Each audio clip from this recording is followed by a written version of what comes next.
No one would believe this story if there wasn't a video. In 2013, a rogue wave capsized a tugboat, killing 11 of 12 men on board. The 12th man was flung into the hallway, which was already filled with water. Panicked, he starts swimming towards the exit, but accidentally goes into the engine room where he finds an air pocket. And there this poor man sat, listening to the sounds of these huge sharks fighting over the bodies of his friends just on the other side of the wall.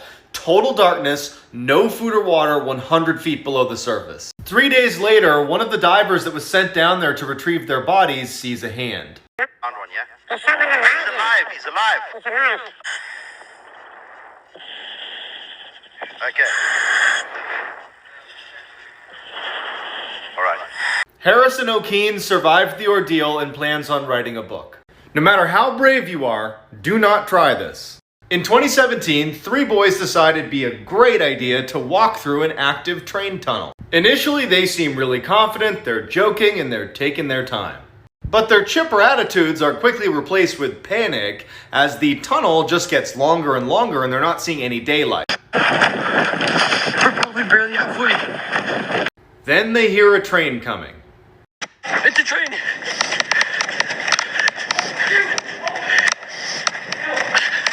I'm gonna get on the side.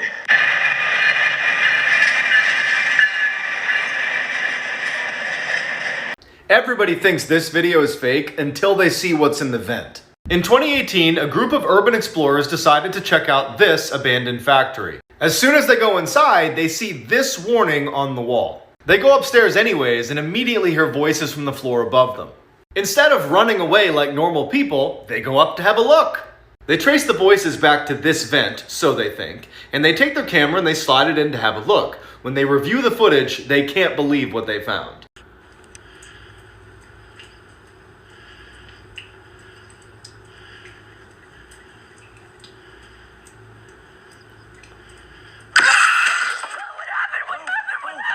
This is why you should always lock your doors. In 2015, an Australian guy took 3 Snapchat videos of his exotic birds and put them on his story. 15 minutes later, his buddy texts him asking, "What was in the window behind you on that last one?" He pulls up the videos and sure enough, in the last one you can clearly see someone is pressed against the glass. Nothing comes of the Snapchat videos, but a week later he hears banging coming from that same door in his house, and he gets his phone out and he walks over to film it in case there's someone there. There isn't, but he uploads the video to YouTube anyways. The next day, someone sends him an enhanced version of that video where as he's walking to investigate the noises, someone with a mask on is standing in the corner of his house. He goes to the police who look at the video and they're like, "Sorry, that is a masked intruder in your home." So if you value your life, go follow this Australian.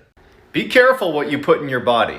In 2014, a couple returned to their home to find it trashed in baffling ways. There was lotion all over the door handles, all of their shoes had had their soles ripped off of them, and someone had dumped an entire can of paint all over the toilet. Despite the obvious break-in, the police come and can't find any evidence of theft, so they leave thinking the couple's not in danger anymore. That night, the couple hears scratching underneath their bed and what sounds like a crying animal. Not wanting to find out what it was, they leave and call the cops, who come right back and start investigating the house, and they make a startling discovery in their bedroom.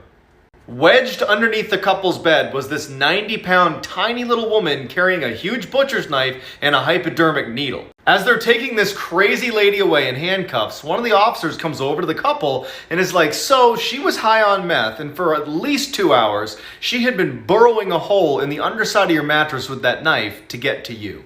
Let this be a reminder that there really are monsters out there. In 2007, a woman living right near a prison in California got home late one night and went right to bed. Around midnight, she woke up to footsteps on her first floor, assumed it was her roommate, so she goes downstairs to say hi. She yells out to her roommate, who doesn't say anything, and then in walks this giant man who she doesn't recognize. She runs upstairs, jumps in her closet into the crawl space, and hides. As she's helplessly tucked away in this little crawl space, trying not to make any sound, all she hears is this giant man sprinting around her house, running into walls, flipping furniture, and screaming in frustration because he can't find her. Finally, after several hours, she slowly opens the crawl space back up, crawls out, and gets her phone off the nightstand and calls police. As she's telling the police her story, she describes the person who had broken in, and they stop her and say, "Ma'am, go back in the crawl space and stay there. We'll be there as soon as we can. It turned out a 6'11" convicted murderer had escaped the prison and was still on the loose. This is why you should never live next to crazy people. In 2015, a girl who was totally fed up with her noisy neighbors finally worked up the courage to go over there and tell them to be quiet. She knocks on the door and out walks this insane looking old woman who just starts hissing at her. And she doesn't stop hissing at her until the girl finally just leaves. She considers calling the police, but ultimately just goes back to her room and goes to bed. But she wakes up a couple hours later when she hears that same hissing sound. Her first thought is there's no way this can be my neighbor because she had her door locked. But then she notices there's a big lump right next to her in her bed and she reaches over to check who it is. Her crazy neighbor leaps out of bed and runs into the closet.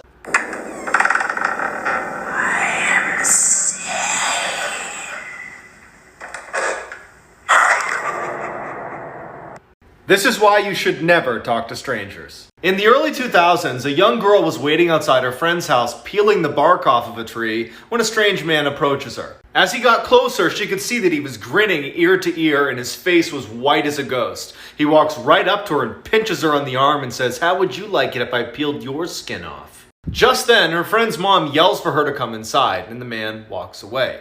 It would be years before the girl's mother would finally tell her who this man really was. Her friend's mom had seen the man pinch her on the arm and had immediately called the police, who quickly rounded this guy up. Plastered all across the inside of his van were dozens of pictures of this girl. But what they found in his storage locker is straight out of a nightmare. In the locker was a chair with hand and arm restraints. Next to it was an anatomy book and hundreds of torture tools.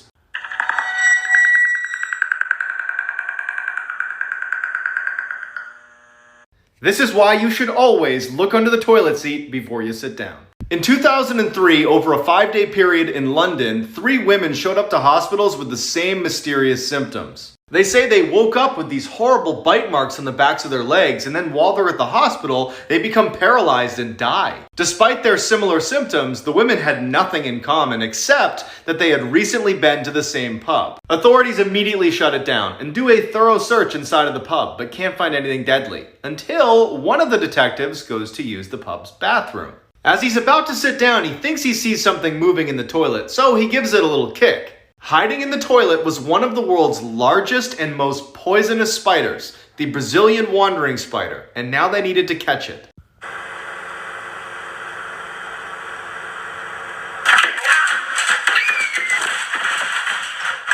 This is why you should always trust your gut. In the 1970s, a young couple decided to go for a late-night hike in the woods. A couple minutes into their walk, and the man remembers thinking something's not right. He tells his girlfriend, but they just decide to ignore it and keep going, until he steps on something that felt really soft, like it was alive. Before he has a chance to see what he stepped on, they hear all this rustling in the bushes next to them, and they bolt. Years later, that couple turns on the TV, and a death row inmate who's about to be executed is being interviewed. And they ask him, "Was there ever a time that you were almost caught red-handed?" He responded, "Yes, one time. I was in the woods, and a couple walked through, and the man actually stepped on the body of a girl I had just killed. I was hiding in the bushes just a few feet away. They didn't see me." That couple had run into one of the worst serial killers of all time, Ted Bundy. 3 American things that I just don't understand. Number 3. Why is your money all the same color? You literally have to read the number to tell which one's which. I don't have time for that.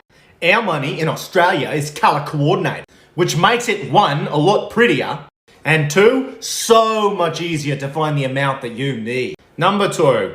Why are your bathroom stall gaps so big? Listen, when I'm taking a shit, I don't like to lock eyes with other people. It is so bloody creepy. I might as well just have the door wide open, because it seems like everybody wants to have a look at how I'm going. Number 1. Why is there so much water in your toilets? Mate, it feels like I'm shitting into a pool. There's just way too much. When I go to clean myself, I shouldn't be worried about dipping me hand underwater. So if you value your life, follow me, Australian mate. This is why you shouldn't go for walks in Sweden. In 2008, a Swedish woman went out for an evening stroll with her dog, but never came back. Her husband went looking for her and found her dead next to a lake. The police immediately blamed her husband and sent him to jail. After a few months, the woman's forensic analysis report came back, and it was clear the husband was innocent because there was all this hair and saliva on the woman's body that was not his. It turns out there is a very strange phenomenon that occurs in Sweden in the fall when all of the apples have fallen off of their trees. Those apples ferment, and then hordes of moose eat those apples, becoming drunk and oftentimes very belligerent, like this drunk moose who got stuck in a tree. The hair and saliva of the killer belonged to a drunk Swedish moose. I love how confident this guy was. In 1731, the King of Sweden was given an incredible gift. His very own lion, who he loved and totally spoiled. Unfortunately, it died young. After a couple of sad years, the king finally decides that he wants to memorialize the lion, so he sends its pelt and the bones to a world-renowned taxidermist. Now, unfortunately, the taxidermist that he sent it to had never actually seen a lion before, and it's 1731, so he can't just Google it. But he doesn't want to let the king down or jeopardize his reputation, so he's like, yeah, send me its bones and pelt. I'll whip you up a lion. This is why parents should believe their kids. In 2010, a 15-year-old boy started to notice that the door to his attic, which was in his bedroom, was always open. One day, when his mom's giving him a hard time about being lazy, he's like, well, you're one to talk. You always leave my attic door open. She's like, I haven't touched your attic door in months, and nobody else has either. Not easily frightened, the boy decides to leave the attic door open. And so he's laying in bed, and he kind of looks over at the door, and standing in the door frame is a figure staring right at him. He bolts, tells his parents, they don't believe him, and then 6 months later they move anyway. A few years later, the boy discovers his favorite teacher actually moved into his old house. And so he jokingly asks her, you ever see any ghosts walking around your attic? Her face got completely serious, and she's like, you know, as soon as we moved in, the door to the attic kept opening. So we investigated and we found a trap door that led onto the roof. Someone had been crawling in through that entrance and living in the attic for years. This is why you should always be afraid of Australia. In 2014, an 8-year-old and her family went on an extended vacation to, you guessed it, Australia. After a couple of days, she started having this horrible recurring nightmare where an alien would appear in her room and try to grab her with its tentacle. After a week of this, she is terrified to go to sleep, but her parents keep telling her that it's just her overactive imagination. One night, she swears she feels that thing grab her leg and she leaps from the bed screaming. Her family runs into the room and they see her hysterical in the corner, and then they look at the bed and they all gasp. It wasn't an alien. It was a 7-foot-long adult carpet python that had been sneaking in through the ceiling tile and into her bed to stay warm every night. Once you hear why he did this, it will change the way you look at strangers. In 2018, a woman was out for a walk in the blistering cold when she saw a teen girl coming towards her wearing just pajamas and oversized shoes. Turns out it was 13-year-old missing person Jamie Close, and boy did she have a terrifying story to tell. 87 days earlier, a man had broken into her home in the middle of the night, killed her parents, and then taken her prisoner. He brought her 70 miles away to his house where she was kept under a bed and largely forgotten about. She was just there for no apparent reason. When her captor left one night, she managed to escape, and that's when she ran into this woman on the road. Jamie's captor, 21-year-old Jake Patterson, was quickly found, and he immediately confessed. And this is why he did it. On his way to work one day, he stops behind a school bus, and he sees a girl get on. He doesn't know anything about her, and he decides, I'm going to kill her family, and I'm going to take her. He had no motive, he had no criminal history. This was truly random. This is why you should always watch videos to the end. In 2003, a woman came home to her apartment to see that her door was unlocked. She went inside, nothing was missing, so she assumed she must have left it open. When it happened a few more times, but still nothing was missing in her apartment, she went out and got a camera, set it up in her apartment aimed at the front door. The next day, her door was unlocked, so she reviewed the footage. She watches in horror as late in the night, her front door opens and in walks this tall, creepy man who looks around and then walks towards her bedroom off camera. She immediately sprints out of her apartment and calls the police, who show up and tell her to go back in her apartment and just try to stay calm, and that they would put an officer right outside her door so she's safe. As she's sitting on the bed, totally traumatized, she realizes something. She only saw him enter her apartment on that video. She doesn't know if he actually left. As she's sitting there, she feels breathing on her ankles. She runs out, the cop comes in, and he finds the tall, creepy man under the bed holding a knife and a camera. This is why you should never watch my videos before going to bed. In 1986, a young girl opens her closet to find a man wearing a dress and holding an axe. He grabs her and ties her up, and then walks around the house and does the same thing to the rest of her family. While the guy is ransacking their house, one of the kids breaks free, runs next door, and tells his neighbor. The neighbor calls the cops show up, the family's saved, but the guy is nowhere to be found. The family leaves the house and stays with relatives in hopes that they'll catch this guy before they have to go back. But after a few weeks, they haven't caught him, there aren't any leads, and they say, you know what, we'll go back to our house anyways. As the family's pulling back into their driveway, the father looks up at one of the windows and sees for a split second the head of the man with the dress in their bedroom. They call the police, who go in and find pennies glued to the ceiling and weird writing all over the house, but they can't find this crazy guy. Until one of the officers found a secret crawl space in the basement, where psychotic killer Danny LaPlante had been living for 2 months. Unless you've heard this story, there's no way you could have guessed what was on that ship. In 2012, an old Russian cruise liner was being towed to the Caribbean to be used for scrap when the tow line snapped. They tried to recover it, but it drifted into international waters and everybody just kind of assumed it would sink, so they said, forget about it. It didn't sink, because a year later they got a GPS signal from the unmanned ship showing that it had drifted nearly 2/3 of the way across the Atlantic and was now poised to strike the British coastline. At first, British authorities were not concerned with the damage this ship might cause to their coastline until scientists revealed what was on the ship. It was being towed to the Caribbean last year when it came loose during a storm. It's now feared to be infested with cannibal rats on board, who, lacking a food source, have turned on each other. Cannibal rats? That's pretty shocking. But not nearly as shocking as it was for me to see 4 million on my page. Thank you.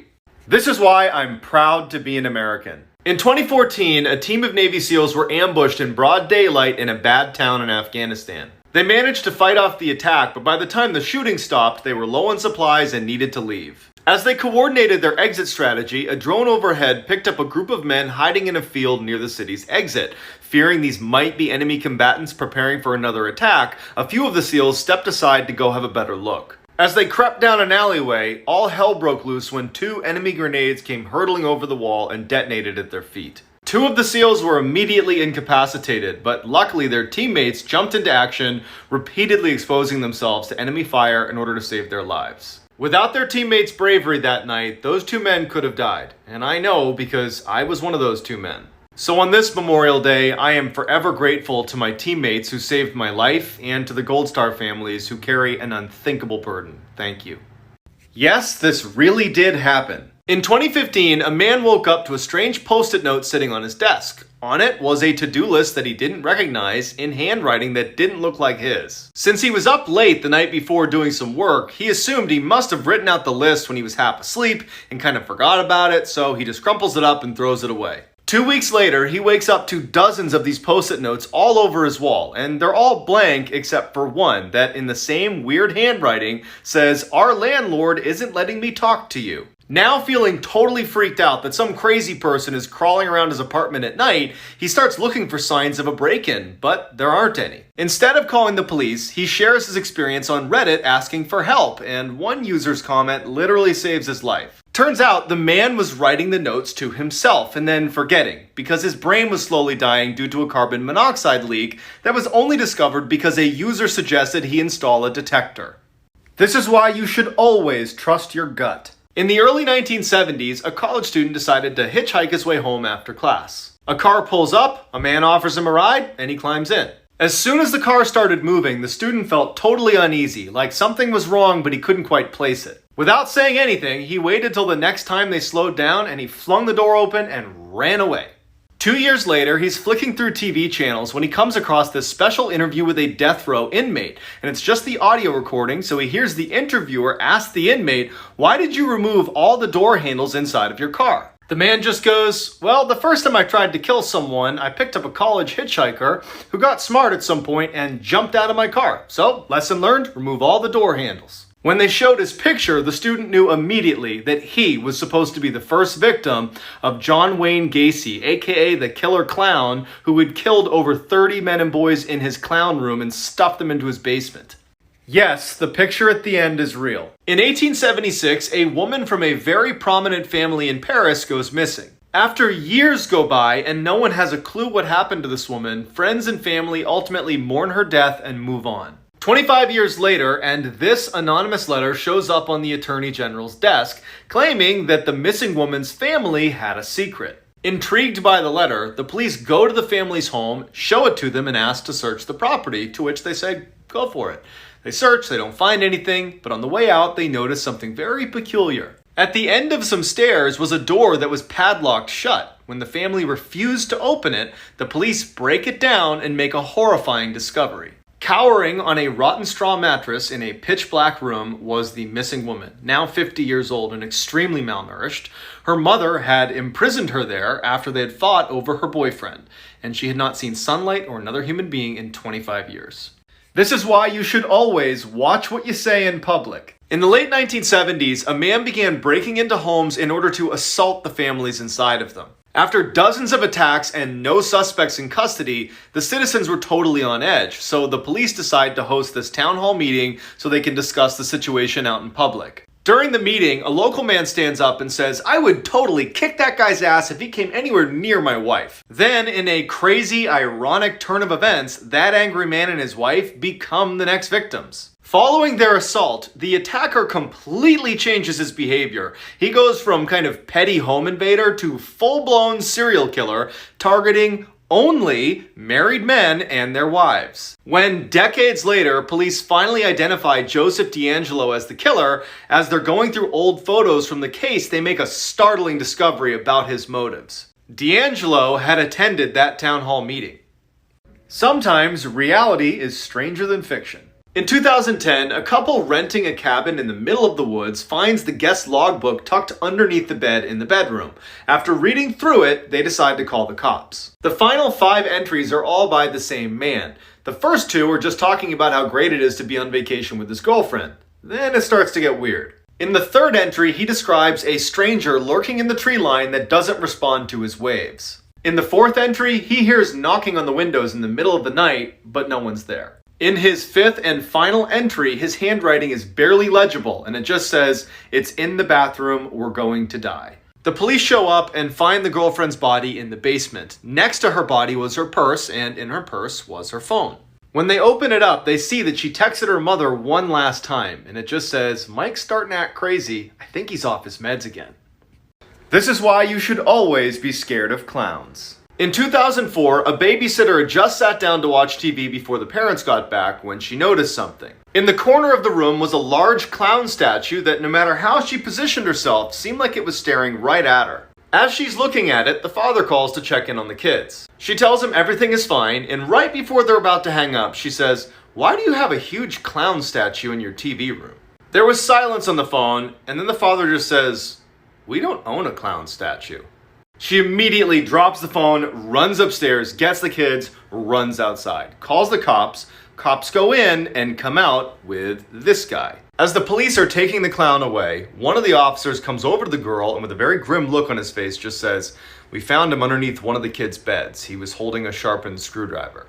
This is why you should be careful what you put in the mail. In 2015, a man was asked by his neighbor to collect his mail while he was gone for a few weeks. A few days later, a large package arrives on his neighbor's front porch. The man can barely lift it, but gets over to his garage where he accidentally drops it and hears something break inside. Hoping his neighbor would think the damage occurred en route, he closes his squeaky garage door and forgets about it. But over the next couple of days, whatever was in that package started to smell so bad that he decides to open it up.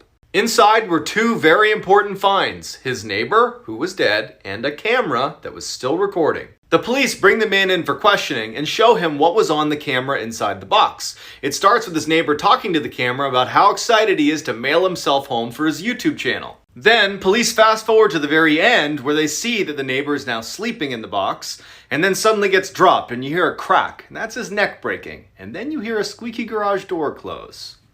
If you make it to the end, I'm sorry. In 2007, a woman was lying awake in her hotel bed when she started hearing a kid run up and down the hall laughing and making tons of noise. She considered going out and telling the kid to be quiet, but eventually just said whatever and fell asleep. The next morning she got up and asked her teenage daughter who was staying in the room next door if she had heard the kid, and she said yes, it was so annoying. That night the woman is back in bed trying to sleep when once again she hears the kid in the hall. Now feeling pretty annoyed herself, she starts walking to the front door to get a better listen when the footsteps stop right in front of her door and she hears the kid playing with the do not disturb sign. She leans into the peephole to get a better look, but the kid's gone. So she steps into the hallway and looks down the hall, and there's the kid at the far end, just standing there perfectly still.